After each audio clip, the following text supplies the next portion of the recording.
Hello friends, once again you all are welcome to the world of physics by K.H. Gohil.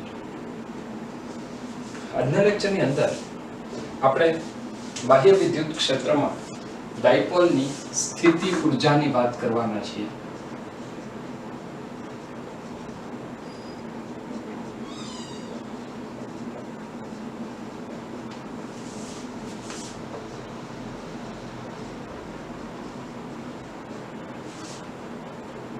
જો બાહ્ય વિદ્યુત ક્ષેત્રમાં ડાયપોલની સ્થિતિ ઊર્જાની વાત કરવી હોય તો એના માટે સૌથી પહેલા તો આપણે સ્થિતિ ઊર્જા માટે વાત કરીએ તો થતું કાર્ય એ સ્થિતિ ઊર્જાના સ્વરૂપમાં સંગ્રહાય છે.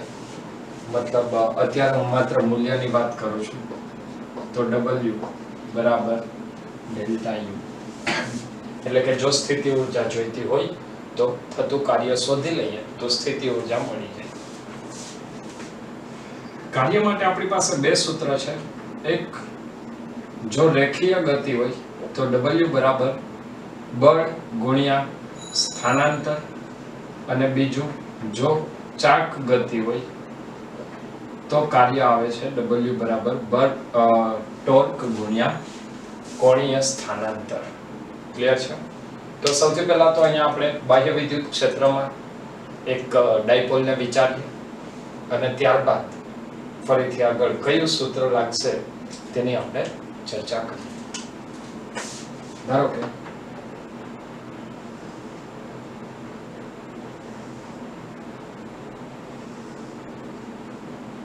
માની લઈએ કે આ સમાન વિદ્યુત ક્ષેત્ર અથવા તો બાહ્ય વિદ્યુત ક્ષેત્ર E છે. એ બાહ્ય વિદ્યુત ક્ષેત્રની અંદર કોઈ એક વિદ્યુત ડાયપોલને રાખવામાં આવેલી છે.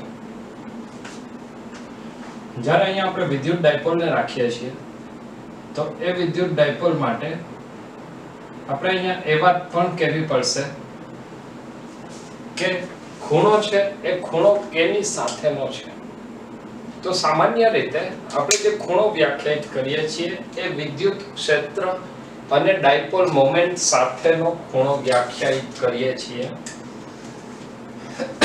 મતલબ જો અહીંયા મારે વિદ્યુત ક્ષેત્ર અને ડાયપોલ મોમેન્ટ વચ્ચેનો ખૂણો વ્યાખ્યાયિત કરવો હોય તો આ થશે વિદ્યુત ક્ષેત્રની દિશા, અને જો આ ખૂણાને હું થીટા તરીકે લઉં તો આ દિશા છે એ મારે ડાયપોલ મોમેન્ટની દિશા કહેવી પડે.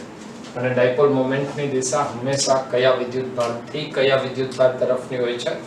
ઋણ વિદ્યુતભારથી ધન વિદ્યુતભાર તરફની. મતલબ આ તરફ આવશે -q વિદ્યુતભાર અને આ તરફ આવશે +q વિદ્યુતભાર. ચલો, ક્લિયર છે આટલું? તો અત્યાર સુધીમાં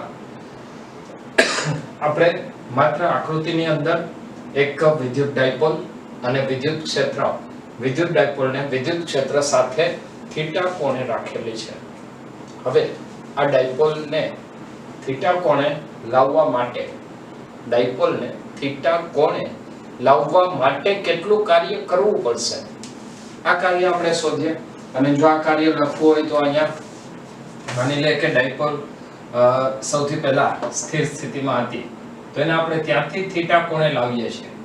હવે જો સ્થિર સ્થિતિમાંથી એને થીટા કોણે લાવતા હોઈએ તો એના માટે બાહ્ય બળ વડે કરવું પડતું કાર્ય, તો એ કાર્ય આવશે W ટોર્ક ઇન્ટુ થીટા જેટલું. તો અહીંયા આપણને ફરીથી સૂત્ર મળશે W ટોર્ક ઇન્ટુ થીટા. અને જો આ ટોર્ક બધી જ જગ્યાએ એક સરખું ન હોય તો આપણે અહીંયા લખી શકીએ ટોર્ક ઇન્ટુ d થીટા, થતું કુલ કાર્ય. એ એટલા માટે કારણ કે ડાયપોલ દ્વારા લાગતું ટોર્ક, તો ટોર્કનું સૂત્ર આપણે ભણી ગયા છીએ. ડાયપોલ ઉપર લાગતું ટોર્ક જે છે એ ટોર્ક P ક્રોસ E થી મળે છે. મતલબ એનું મૂલ્ય થશે P E sin થીટા, જે થીટા ઉપર પણ આધાર રાખે છે.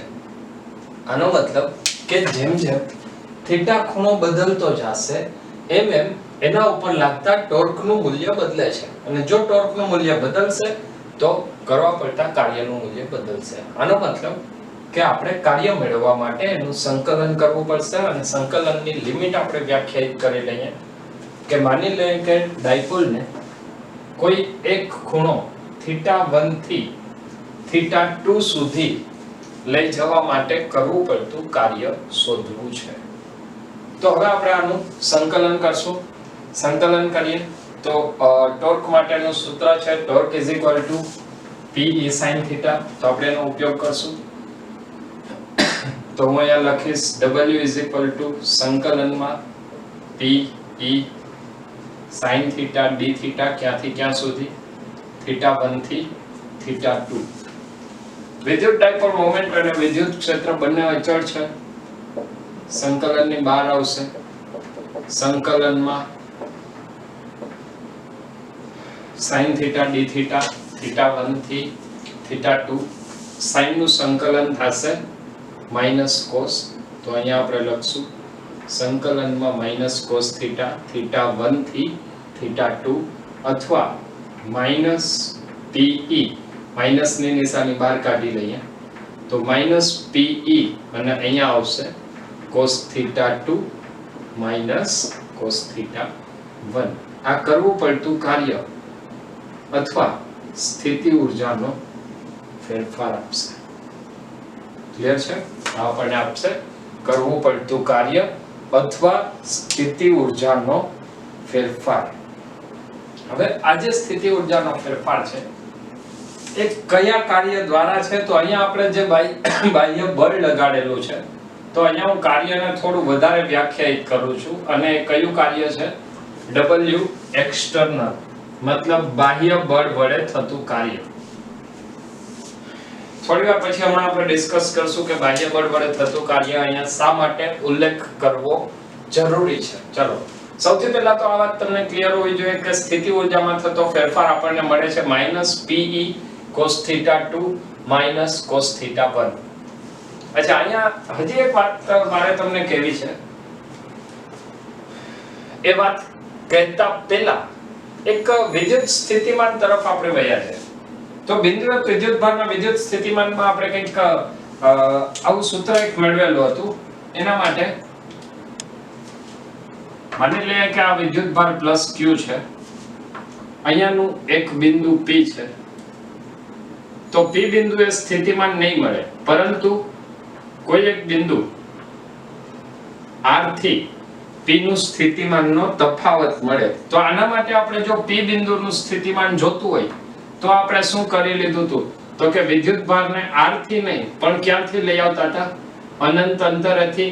અને અહીંયા આપણે લીધેલું હતું કે V ઇન્ફિનિટી મતલબ અનંત અંતરે સ્થિતિમાન કેવું? શૂન્ય.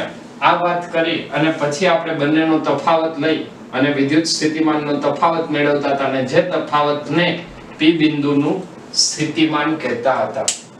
તો હું અહીંયા તમને એવું કહેવા માંગુ છું કે જો આપણે કંઈક આવી જ વાત અહીંયા પણ સ્વીકારી લઈએ તો અત્યાર સુધી આપણે જે સ્થિતિ ઊર્જાનો ફેરફાર શબ્દ વાપરીએ છીએ એ સ્થિતિ ઊર્જાના ફેરફારને સ્થિતિ ઊર્જા તરીકે વિચારી શકાય.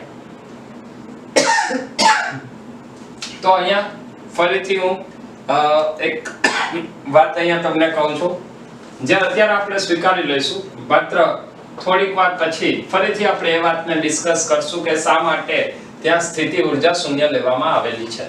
અચ્છા, ફરીથી એક વખત રિપીટ કરું છું. સ્થિતિમાન માટે આપણે શું લીધેલું હતું? અનંત અંતરે સ્થિતિમાન શૂન્ય હોય.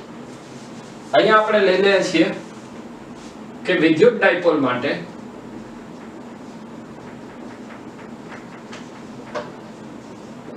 થીટા બરાબર π/2a સ્થિતિ ઊર્જા શૂન્ય લેતા. આ શૂન્ય શા માટે લેવામાં આવેલી છે તેની પણ આપણે હમણાં થોડી વાર પછી વાત કરવાના છીએ. તો અત્યારે લઈ લે વિદ્યુત ડાયપોલ માટે થીટા બરાબર π/2a સ્થિતિ ઊર્જા શૂન્ય લેતા. અને જો થીટા બરાબર π/2a સ્થિતિ ઊર્જા શૂન્ય હોય તો આનો મતલબ એવો થાય કે હવે આપણે જેમ વિદ્યુત સ્થિતિમાનમાં અનંત અંતરેથી લાવતા હતા તો હવે અહીંયા θ1 = π/2. તો cos theta 1 એ આવશે cos pi by 2 અને cos pi by 2 ની કિંમત થાય 0. આનો મતલબ કે હવે આ જે ડેલ્ટા u હતું એ ડેલ્ટા u ની બદલે આપણને u મળશે ક્યારની તો કે થીટા ખૂણાની. તો u થીટા બરાબર હવે સૂત્ર શું મળશે minus pe cos theta 2. cos theta 2 ની બદલે હવે આપણે લખી શકીએ માત્ર cos theta. તો આપણને થીટા કોણે રહેલી ડાયપોલની સ્થિતિ ઊર્જાનું સૂત્ર મળશે u -pe cos theta. અને આ સૂત્રની અંદર આપણે એક શરત લીધેલી છે. શરત શું છે? થીટા બરાબર પાઈ બાય 2 એ વિદ્યુત ડાયપોલની સ્થિતિ ઊર્જા શૂન્ય લીધેલી છે. હવે આ જ વાતને ફરીથી આપણે આગળ વધારીએ તો આપણને ફરીથી એક નવું પરિણામ મળશે. નવું પરિણામ મેળવીએ એની પહેલા આ સ્ટેપને હું હજી એક વખત આગળ લખું છું. તો છેલ્લું જે આપણે પદ મેળવ્યું એની અંદર આપણે લખ્યું u થીટા બરાબર pe cos થીટા. cos વિધેય હોય તો ત્યાં ડોટ પ્રોડક્ટ આવે અને આમ પણ સ્થિતિ ઊર્જા એ કેવી રાશિ છે? અદિશ રાશિ. તો ત્યાં કયો ગુણાકાર આવશે? અદિશ ગુણાકાર. મતલબ સૂત્ર આવશે u -p ડોટ e. ચલો ક્લિયર છે પહેલા અત્યાર સુધીનું? ઓકે ચલો આટલું લખવાનું બાકી હોય તો પોઝ કરીને લખી લેજો. 1 2 3. ઓકે ચલો તો યાદ રાખવાની વાતમાં સૌથી પહેલું u theta minus p dot e. આ જે માઈનસ p ડોટ e છે શું બતાવે છે? તો કે જ્યારે આપણે થીટા બરાબર પાઈ બાય 2 લીધેલું છે એ પાઈ બાય 2 બરાબર 0 લઈએ મતલબ પાઈ બાય 2 એ સ્થિતિ ઊર્જા શૂન્ય લઈએ તો આપણને ડાયપોલની સ્થિતિ ઊર્જા મળશે u -p dot e. Clear છે? આ જ વાતને હજી થોડી આગળ વધારીએ તો એ આપણને વિદ્યુત ડાયપોલની સ્થિતિ ઊર્જાના ખાસ કિસ્સાઓ તરફ દોરી જશે. તો હવે આપણે વાત કરીએ વિદ્યુત ડાયપોલ માટેના ખાસ કિસ્સાઓ. એ ખાસ કિસ્સાઓ આપણને કેટલાક પરિણામો આપશે.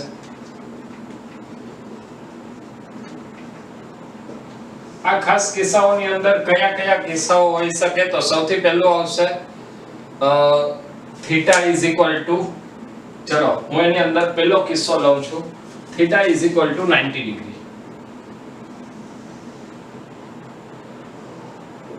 ઓકે 90 પહેલા આપણે લઈએ થીટા 0 ડિગ્રી. જો થીટા 0 ડિગ્રી હોય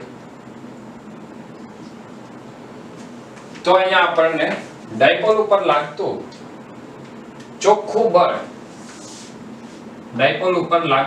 ચોખ્ખું બળ કે સમાન વિદ્યુત ક્ષેત્રમાં જે હંમેશા શૂન્ય રહેવાનું છે. આ ઉપરાંત ડાયપોલ ઉપર લાગતું ટોર્ક પણ શૂન્ય થશે. ચોખ્ખું બળ પણ શૂન્ય છે અને ટોર્ક પણ શૂન્ય છે. ચલો એક આકૃતિ દોરીને આ વાતને સમજીએ કે શા માટે બળ અને ટોર્ક બંને શૂન્ય છે. માની લઈએ કે આ વિદ્યુત ક્ષેત્ર E છે. આપણે અત્યારે P અને E વચ્ચેનો ખૂણો કેટલો લીધેલો છે? Theta 0 degree. તો વિદ્યુત ડાયપોલ મોમેન્ટની દિશા કયા વિદ્યુત ભારથી કયા વિદ્યુત ભાર તરફની હોય? ઋણ વિદ્યુત ભારથી ધન વિદ્યુત ભાર તરફની. તો આ સ્થિતિમાં ડાયપોલને મૂકેલી છે. જ્યારે ડાયપોલને આ સ્થિતિમાં મૂકેલી હોય ત્યારે ટોર્ક પણ શૂન્ય અને ચોખ્ખું બળ પણ શૂન્ય થાય. હવે આ જ વાતને જો આપણે આગળ વિચારીએ તો અહીંયા આપણને ડાયપોલ ઉપર લાગતું ડાયપોલની સ્થિતિ ઊર્જા મળશે. ડાયપોલની સ્થિતિ ઊર્જાનું સૂત્ર હતું u -pe cos theta. અને અહીંયા થીટા બરાબર કેટલો છે?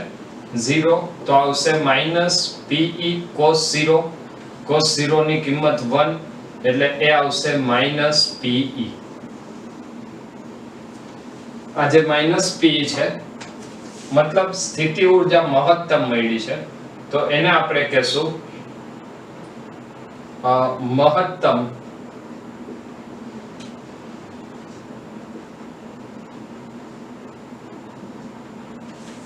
સ્થાયી સંતુલન. એને આપણે કહેશું મહત્તમ સ્થાયી સંતુલન. ક્લિયર છે? ત્યારબાદ બીજું લઈએ, થીટા બરાબર, બીજી સ્થિતિ હું લઉં છું, theta is equal to 180 degree.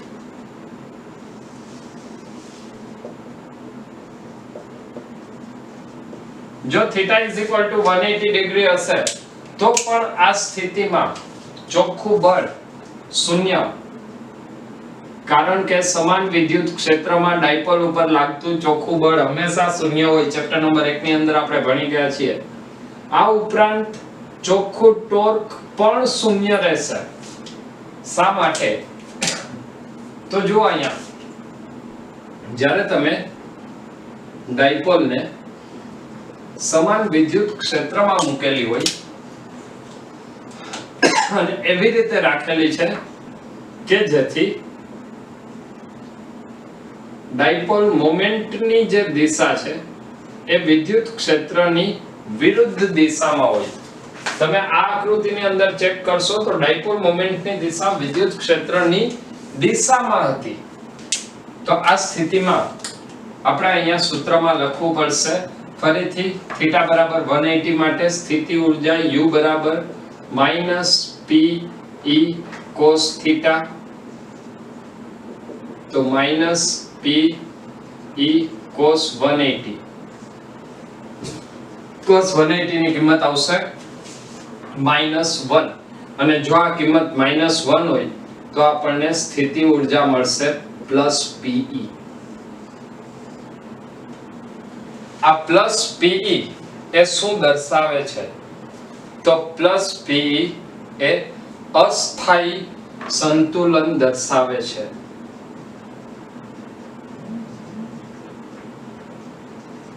+Pe એ અસ્થાયી સંતુલન દર્શાવે છે. અચ્છા, અહીંયા ફરીથી એક વખત તમને સ્થાયી સંતુલન અને અસ્થાયી સંતુલન વચ્ચેનો બંનેનો તફાવત ક્લિયર કરી દઉં. સૌથી પહેલા તો સંતુલન શબ્દ શું છે 11મા ધોરણની અંદર આપણે ભણી ગયા છીએ. જો કદાચ તમને લોકોને અત્યારે ખ્યાલ ના હોય અને 11મા નો લેક્ચર તમે ના જોયેલો હોય તો તમને કહી દઉં કે સંતુલનની અંદર એક સરળ ઉદાહરણ આપી અને હું તમને એક વાત ક્લિયર કરું છું મહત્તમ સ્થાયી અને મહત્તમ અસ્થાયી સંતુલન વિશે.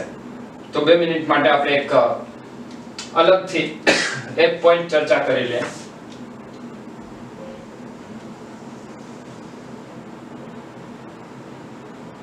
માની લઈએ કે આ એક વર્તુળાકાર રિંગ છે. આ વર્તુળાકાર રિંગમાં જો તમે વર્તુળાકાર પોલી રિંગ છે, બરાબર, એમાં જો તમે એક દડાને અહીંયા વિચારો અને આ અંદરની સપાટી ઘર્ષણ રહિત છે. જો આ દડાને તમે થોડું એવું બળ લગાડી અને આ સ્થાનેથી મૂકી દેશો તો શું આવશે? તો શું થાય? દડો પોતાની મૂળ સ્થિતિ પ્રાપ્ત કરશે. આવા સંતુલનને કહેવાય મહત્તમ સ્થાયી સંતુલન, કે જ્યાં પદાર્થ ફરીથી પોતાની મૂળ સ્થિતિ પ્રાપ્ત કરવાનો ગુણધર્મ ધરાવે છે. એ જ વસ્તુ અહીંયા થશે. ચલો ડાયપોલની અંદર સમજીએ. માની લો કે ડાયપોલ અત્યારે આ સ્થિતિમાં છે. અચ્છા, અહીંયા તમે ડાયપોલ ઉપર લાગતું બળ વ્યાખ્યાયિત કરી શકશો. તો જો વિદ્યુત ક્ષેત્ર રેખાઓ જ્યાંથી આવે છે ત્યાં અનંત અંતરે કયો વિદ્યુત ભાર હશે? ધન વિદ્યુત ભાર. જ્યાં જાય છે ત્યાં અનંત અંતરે કયો વિદ્યુત ભાર હોય? ઋણ વિદ્યુત ભાર. તો -q ઉપર આ બાજુ એક બળ લાગશે અને એ બળ કેટલું? q e જેટલું. અને +q ઉપર આ દિશામાં એક બળ લાગશે, એ બળ કેટલું? q e. મતલબ અહીંયા બંને બળો સમાન મૂલ્યના પરસ્પર વિરુદ્ધ દિશાના છે. જો આ ડાયપોલને 2 મિનિટ માટે આપણે એવું માની લઈએ કે આ ડાયપોલને એની મૂળ સ્થિતિમાંથી આપણે થીટા કોણે ફેરવીએ છીએ. ડાયપોલને કેટલા કોણે ફેરવીએ છીએ? થીટા કોણે. અને જો ડાયપોલને થીટા કોણે ફેરવીએ તો ફરીથી આ જે +q વિદ્યુતભાર હતો એના ઉપર QE બળ આ દિશામાં લાગશે અને -q વિદ્યુતભાર ઉપર -QE બળ આ દિશામાં લાગશે. મતલબ અહીંયા પણ બે બળો સમાન મૂલ્યના છે, પરસ્પર વિરુદ્ધ દિશાના અને એકરેખસ્થ નથી. એટલા માટે અહીંયા ટોર્ક લગાડશે અને આ ટોર્ક આ ડાયપોલને ફરીથી એની મૂળ સ્થિતિ એટલે કે વિદ્યુત ક્ષેત્રને સમાંતર ગોઠવવાનો પ્રયત્ન કરશે, જેને આપણે કીધેલું છે મહત્તમ સ્થાયી સંતુલન. ક્લિયર છે આ વાતને? ઓકે, ચલો બીજી વાત કરીએ, મહત્તમ અસ્થાયી સંતુલન. મહત્તમ અસ્થાયી સંતુલન એટલે શું? માની લઈએ કે આ રિંગની એક્ઝેક્ટ ઉપર આપણે એક ગોળાને રાખેલો છે.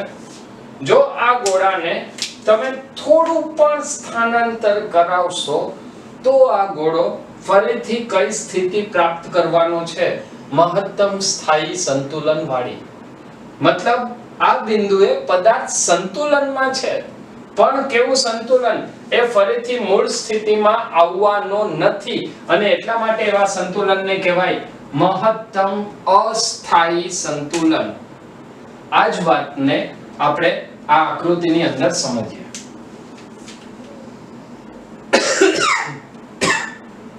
બે મિનિટ માટે માની લઈએ કે આ ડાયપોલને આપણે થીટા કોણે ફેરવેલી છે. મતલબ આ સ્થિતિમાં છે. અત્યારે આ ડાયપોલ ઉપર આપણે થોડુંક બળ લગાડીએ છીએ. ચલો તો ડાયપોલની સ્થિતિ હું ફરીથી આવી કંઈક વિચારી લઉં છું. હવે અહીંયા અનંત અંતરે કયો વિદ્યુતભાર હશે? પ્લસ. આ બાજુ અનંત અંતરે કયો વિદ્યુતભાર હશે? માઈનસ. તો શું તમે અહીંયા એ વિચારી શકો છો કે આ ધન વિદ્યુતભાર આ ધન વિદ્યુતભારને અપા કરશે? મતલબ આના ઉપર બળ આ દિશામાં લાગશે QE જેટલું અને આના ઉપર બળ આ દિશામાં લાગશે -QE જેટલું.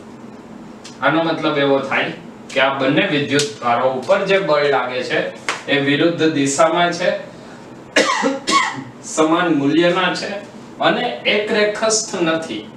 મતલબ આ ડાયપોલ જે આ મૂળ સ્થિતિમાં હતી એ મૂળ સ્થિતિમાંથી જો એને થોડુંક ભ્રમણ કરાવવામાં આવે તો હવે ડાયપોલ ફરીથી મૂળ સ્થિતિમાં આવવાને બદલે એક થીટા કોણેથી સીધી ક્યાં જશે?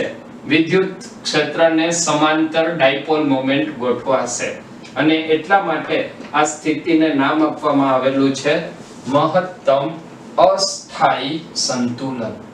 ક્લિયર છે? આને નામ આપવામાં આવેલું છે મહત્તમ અસ્થાયી સંતુલન. હવે ફરીથી આપણે આની અંદર એક ત્રીજો કેસ લઈએ જેની અંદર આવશે theta is equal two 90 degree અને મેં તમને જે વાત કરેલી હતી કે આપણે થીટા બરાબર 90 ડિગ્રી શા માટે સિલેક્ટ કરેલું છે તેની ચર્ચા કરશું. તો એ વાતને હવે લઈએ. Theta is equal two 90 degree અથવા તમને બુકની અંદર તમે જોશો તો એ પાઈના સ્વરૂપમાં આપેલું છે. લગભગ તમને બધાને પાઈમાં ફેરવતા આવડતું હશે. 90 ડિગ્રી એટલે π/2, 180 ડિગ્રી મતલબ પાઈ. ક્લિયર છે? ચલો હવે અહીંયા જોઈએ. થીટા ઇઝ ઇક્વલ ટુ π/2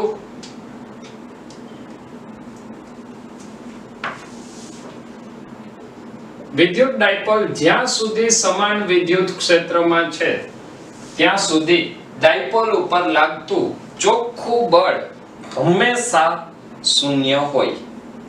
ત્યારબાદ ટોર્કની વાત કરીએ તો ચોખ્ખું ટોર્ક કેટલું આવશે? ચલો ટોર્ક માટે ડાયરેક્ટ મૂલ્ય લખતા પહેલા હું તમને અહીંયા એક આકૃતિ દોરી અને સમજાવું છું કે ડાયપોલ ઉપર કેટલું ટોર્ક લાગશે.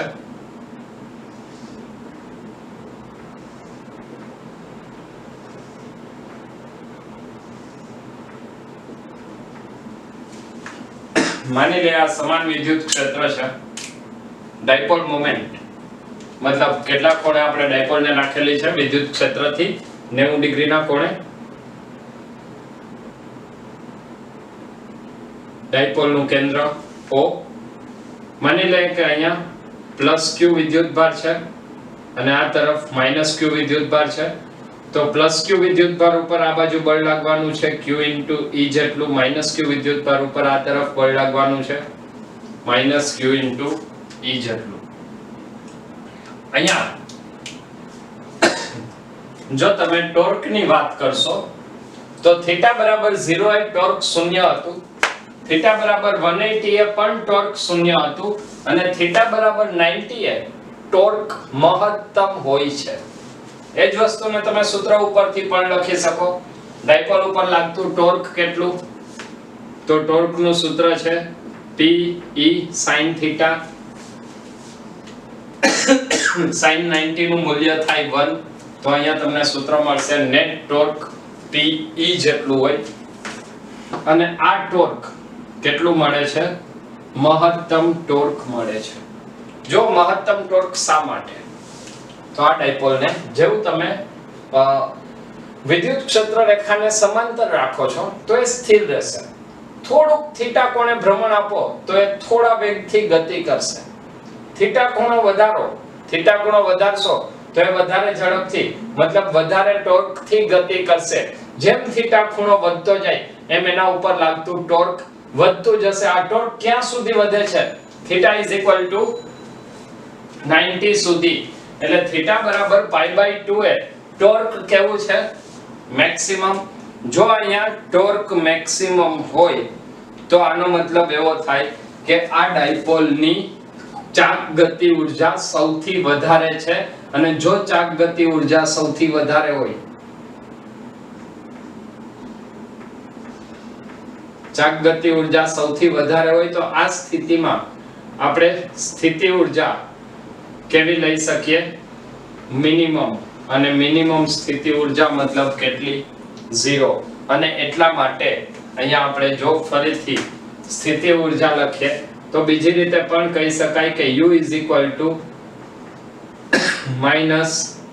-P.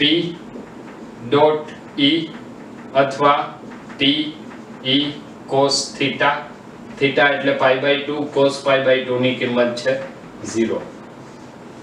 બંને રીતે તમે વિચારી શકશો. તો અહીંયા જ્યારે થીટા બરાબર 90 ડિગ્રી છે તો થીટા બરાબર 90 ડિગ્રી માટે ડાયપોલ ઉપર લાગતું ટોર્ક મહત્તમ છે એટલે કે ડાયપોલની સ્થિતિ ઊર્જા કેવી આવશે? 0 આવશે. ચલો આ વાત ક્લિયર છે? ચલો એ પહેલા લખાઈ ગયું છે? ના લખાણું હોય તો લખી લેજો. 1 2 3. ઓકે. હવે અત્યારે આપણે જે વાત કરેલી છે એ જ વાત માટે એક અગત્યની વાત અહીંયા તમને કહી દઉં કે આપણે જે અત્યારે વાત કરી એની અંદર એવું લખ્યું કે ડાયપોલની સ્થિતિ ઊર્જા એ કરવા પડતા કાર્ય જેટલી હોય. જો સ્થિતિ ઊર્જા એ કરવા પડતા કાર્ય જેટલી હોય તો આનો મતલબ એવો થાય કે કરવું પડતું કાર્ય એ સ્થિતિ ઊર્જાના ફેરફાર જેટલું હોય. તો આ જ વાતને હું ફરીથી અહીંયા લખું છું. ડેલ્ટા U એટલે સ્થિતિ ઊર્જાનો ફેરફાર, સ્થિતિ ઊર્જાનો ફેરફાર એટલે UF માઈનસ UI મતલબ અંતિમ માઈનસ પ્રારંભિક. આપણે અત્યારે જે પરિણામ મેળવેલું છે એ પરિણામ આપણને શું મળ્યું હતું? ડેલ્ટા U બરાબર આપણે શું લખતા હતા? UF એટલે શું? θ2 મતલબ અહીંયા આપણે સૂત્ર મેળવ્યું હતું PE cos θ2 minus PE cos θ1. Clear છે? તો એની અંદર જ્યારે બાહ્ય બળની વાત કરીએ ડેલ્ટા U અથવા એની બદલે હું અહીંયા કાર્ય લખું છું. કેના વડે? બાહ્ય બળ વડે થતું કાર્ય જો આપણે મેળવવું હોય તો એ કાર્ય આવશે ડેલ્ટા U જેટલું.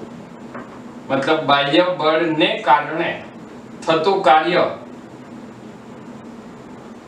તો એના માટે આપણે લખશું એ ડેલ્ટા U. પણ આ ડેલ્ટા U કેવો આવશે? તો એ ડેલ્ટા U ને આપણે લખશું પ્લસ ડેલ્ટા U. કારણ કે જે દિશામાં બાહ્ય બળ લાગે છે એ જ દિશામાં એનું સ્થાનાંતર થાય છે અથવા ચાક ગતિના સ્વરૂપમાં જે દિશામાં બાહ્ય ટોર્ક લાગે છે એ જ દિશામાં આપણે ડાયપોલનું ભ્રમણ કરાવીએ છીએ. તો એ કાર્ય આવશે પ્લસ ડેલ્ટા યુ એટલે અહીંયા સૂત્ર આવશે uf માઈનસ ui.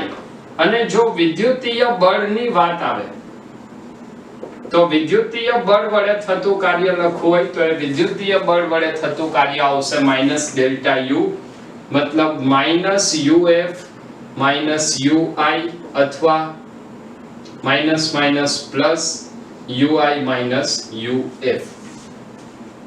આ જે સૂત્ર છે એ તમને જો સ્પેસિફાઈ કરેલું હોય તો જ વાપરવાનું થશે, અધરવાઇઝ તમને માત્ર એવું કીધેલું હોય કે થતું કાર્ય શોધો તો આ કાર્ય એ હંમેશા કયું લેવાનું? બાહ્ય બળ અથવા ટોર્ક વડે થતું કાર્ય. જ્યારે તમને કાંઈ પણ ચોખવટ કરેલી નથી એ સમયે આપણે શું લેશું? હંમેશા બાહ્ય ટોર્ક વડે થતું કાર્ય, અને એના માટેનું સૂત્ર આવશે u(θ2 - u(θ1). ચલો ક્લિયર છે? ઓકે, તો હવે આપણે થોડા દાખલાઓ જોઈએ. લખાઈ ગયું છે 1 2 3. ચલો લખાઈ ગયું? ઓકે.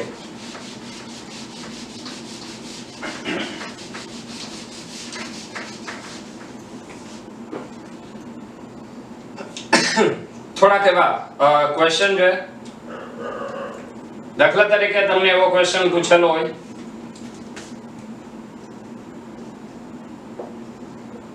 કે વિદ્યુત ડાયપોલને મહત્તમ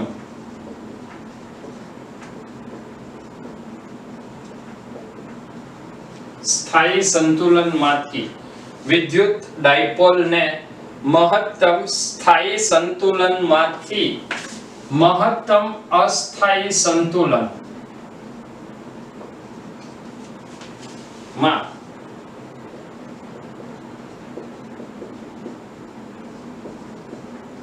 લઈ જવા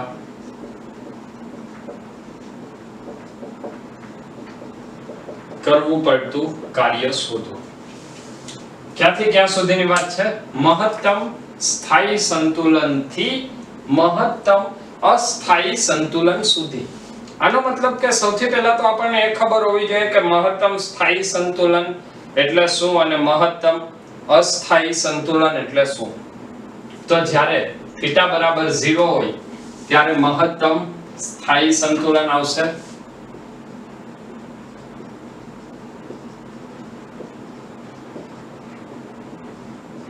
મહત્તમ સ્થાયી સંતુલન માટે θ બરાબર 0 ડિગ્રી અને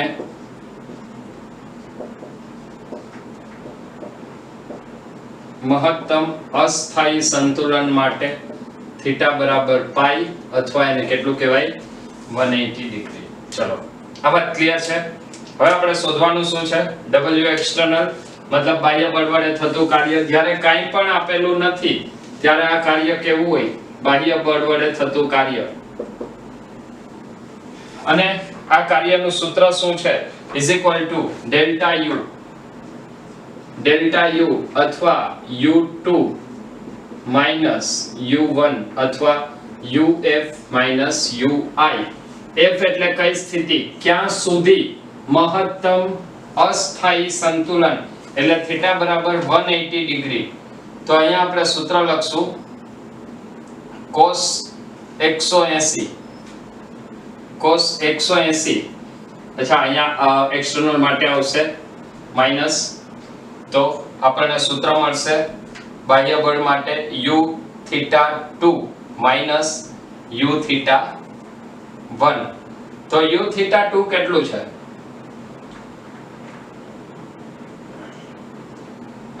સ્થિતિ ઊર્જાનું સૂત્ર હતું -pe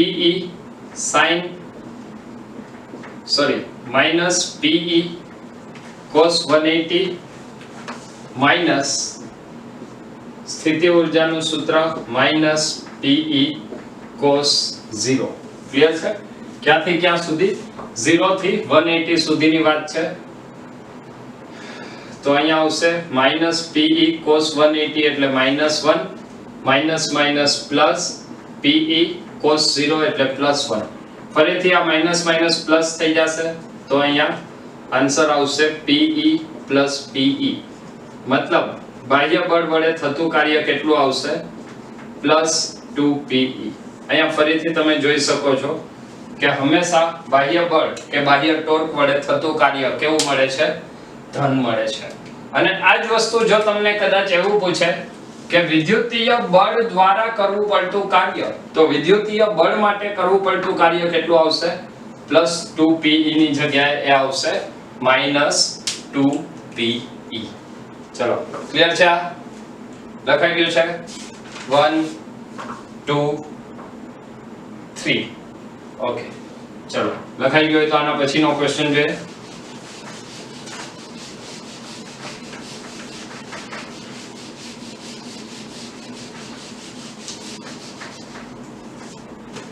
દાખલા તરીકે એક ક્વેશ્ચન લઈએ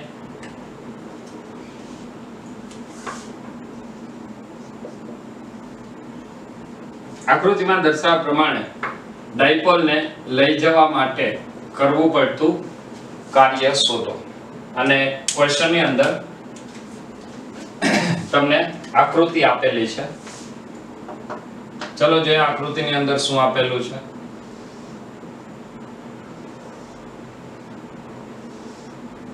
સમાન વિદ્યુત ક્ષેત્ર E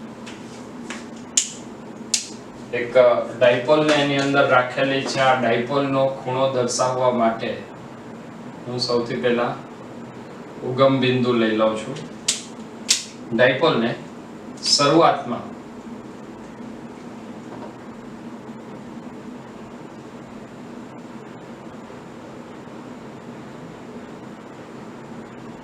આ સ્થિતિમાં રાખેલી છે અને ત્યારે એનો ખૂણો છે 60 ડિગ્રીનો અહીંયા હું લઈ લઉં છું +q વિદ્યુતભાર અને આ બાજુ લઈ લઉં છું -q વિદ્યુતભાર હવે આ ડાયપોલને આ સ્થિતિમાંથી એક બીજી સ્થિતિ તમને આપેલી છે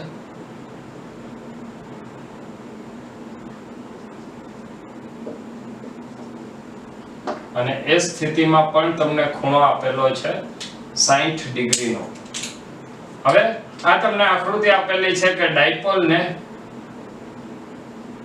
સ્થિતિ 1 માંથી સ્થિતિ 2 માં લઈ જવા માટે મતલબ ડાયપોલ શરૂઆતમાં આ રીતે ગોઠવાયેલી છે અને તમારે આ રીતે લઈ જવાની છે તો એના માટે કરવું પડતું કાર્ય શોધો તો આ કરવું પડતું કાર્ય કેવી રીતે મળશે તો આપણને સૂત્ર ખ્યાલ છે W external is equal to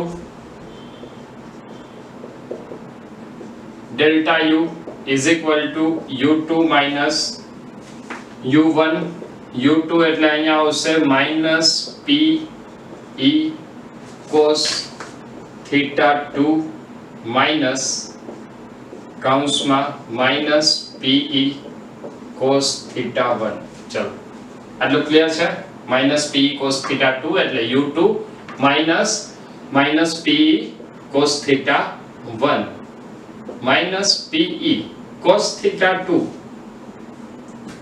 cos theta 2 मतलब अंतिम स्थिति जो અહીંયા તમે અંતિમ સ્થિતિની વાત કરશો તો આ વિદ્યુત ડાયપોલ મોમેન્ટની દિશા થશે અને વિદ્યુત ડાયપોલ મોમેન્ટ એ વિદ્યુત ક્ષેત્રની વિરુદ્ધ દિશામાં मतलब ઋણ વિદ્યુત ક્ષેત્ર સાથે 60 ડિગ્રીનો ખૂણો બનાવેલો છે એટલે ન્યા આપણે લખવું પડશે -cos 60 થોડુંક એવું સિમ્પલ મેથ્સ છે મેથ્સનો હું ઉપયોગ કરું છું જો મારે આ ખૂણાને ધન x અક્ષ સાથે દર્શાવવો હોય તો હું લખીશ +cos 60 જો એને ઋણ x અક્ષ સાથે દર્શાવવો હોય તો લખવું પડે -cos 60 ત્યારબાદ માઈનસ માઈનસ થઈ જશે પ્લસ PE cos 60 ચલો ક્લિયર છે આટલું ફરીથી આવશે minus minus plus PE cos 60 અને plus PE cos 60 PE cos 60 ની કિંમત થશે 1/2 પ્લસ PE cos 60 1/2, તો 1/2 PE પ્લસ 1/2 PE એટલે બાહ્ય બળ વડે થતું કાર્ય કેટલું આવશે? W external is equal to plus PE. Clear છે? આ જ વસ્તુ જો તમને વિદ્યુતીય બળ માટે પૂછેલી હોય તો એ કેટલું આવશે? -PE જેટલું. ચલો ક્લિયર છે આ વાત? ફરીથી એક સરસ મજાનો અને આજના લેક્ચરનો છેલ્લો ક્વેશ્ચન જોઈએ.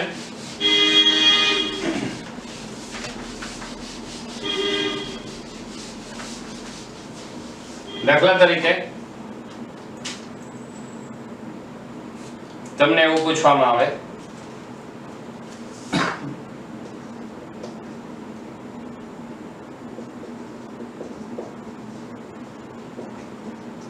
વિદ્યુત ડાયપોલ ને થીટા I બરાબર 90 ડિગ્રી થી મુક્ત કરવામાં આવે તો થીટા F બરાબર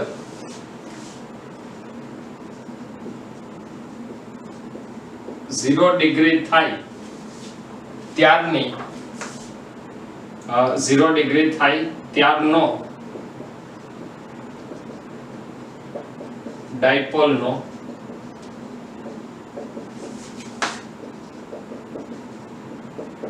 કોણીય વેગ શોધો. આ એક મેં જનરલ ક્વેશ્ચન લીધેલો છે. આના ઉપરથી કોઈ પણ ખૂણા માટે તમને આવા પ્રકારનો ક્વેશ્ચન પૂછાઈ શકે. તો આપણે આ ક્વેશ્ચન માટે પહેલા થોડો એવો વિચાર કરીએ. જો સૌથી પહેલા આપણને આપેલું છે સમાન વિદ્યુત ક્ષેત્રની જ આપણે વાત કરેલી છે. સમાન વિદ્યુત ક્ષેત્ર E માં વિદ્યુત ડાયપોલ ને કેવી રીતે રાખેલી છે? Theta is equal two 90 degree. મતલબ આ વિદ્યુત ક્ષેત્ર છે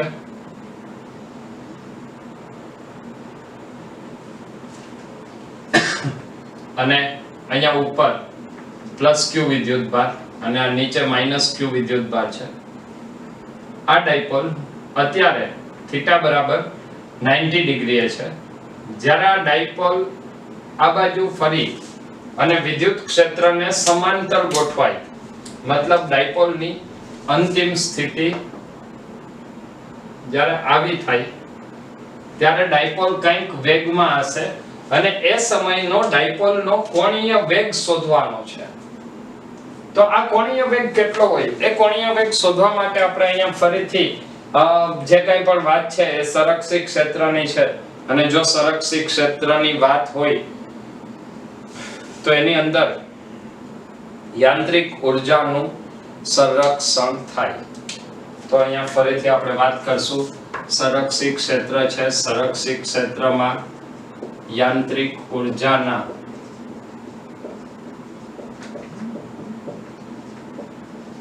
સંરક્ષણ પરથી. તો યાંત્રિક ઉર્જાનું સંરક્ષણ શું કહે છે? પ્રારંભિક યાંત્રિક ઉર્જા એટલે UI plus KI is equal to UF plus KF. UI તો UI માટે પ્રારંભિક સ્થિતિ ઉર્જા ખૂણો કેટલાનો છે? 90 ડિગ્રી નો. તો અહીંયા શું આવશે? UI -PE cos 90 પ્લસ સ્થિર સ્થિતિમાંથી છોડવામાં આવે છે એ તમને રકમની અંદર કીધું છે મુક્ત કરવામાં આવે. મતલબ સ્થિર સ્થિતિમાંથી છોડીએ તો ડાયપોલની પ્રારંભિક ગતિ ઉર્જા કેટલી? 0 is equal to અંતિમ સ્થિતિ ઉર્જા -PE cos 0 પ્લસ અંતિમ ગતિ ઉર્જા. અંતિમ ગતિ ઉર્જા એના માટેનું હું અહીંયા સૂત્ર લખું છું. એ આવશે 1/2 mv² જેવું સૂત્ર ચાક ગતિ માટે I ω². ચલો આની અંદર કિંમત મૂકતા જઈએ. -PE cos 90 ની કિંમત થશે 0 is equal to -PE cos 0 ની કિંમત 1 plus 1/2 I ω². આ આખું પદ 0 થઈ જશે. આ -PE સામે જાય તો +PE એટલે I ω² is equal to PE. ω² is equal to PE upon I. હવે અહીંયા આપણે I ની કિંમત વિચારીએ. જો I એટલે શું છે? જડત્વની ચાક માત્રા. માની લઈએ કે આ જે વિદ્યુતભાર છે, વિદ્યુતભારનું દળ જો m જેટલું હોય તો આ અંતર આપણે લીધેલું છે a જેટલું. ક્લિયર છે? તો અહીંયા જડત્વની ચાક માત્રા કેટલી થાય? mr² એટલે ma². તો અહીંયા I ની બદલે આપણે ફરીથી લખી શકશું કે બંને વિદ્યુતભારોની જડત્વની ચાક માત્રાનો સરવાળો ma² + ma². તો એ આવશે ω² = pe/2ma². pe/2ma². હવે આ જ સૂત્રને આપણે ઓમેગાના સ્વરૂપમાં લખીએ. અચ્છા, pe માટે હજી એક વખત આને જો q ના સ્વરૂપમાં લઈ જવું હોય તો બીજું સૂત્ર આવશે p = 2aq * e / 2ma². 2 એ કેન્સલ થઈ જશે તો અહીંયા આવશે ω = √QE/ma. ક્લિયર છે? તો આ મળશે ડાયપોલનો કોણીય વેગ. તો આ સાથે જ બાહ્ય વિદ્યુત ક્ષેત્રમાં ડાયપોલનો આજનો લેક્ચર અહીં પૂર્ણ કરીએ છીએ. ફરીથી ખૂબ જ ઝડપથી નેક્સ્ટ લેક્ચરમાં મળીએ છીએ. તો ત્યાં સુધી બધા મહેનત કરતા રહો. Wish you all the best.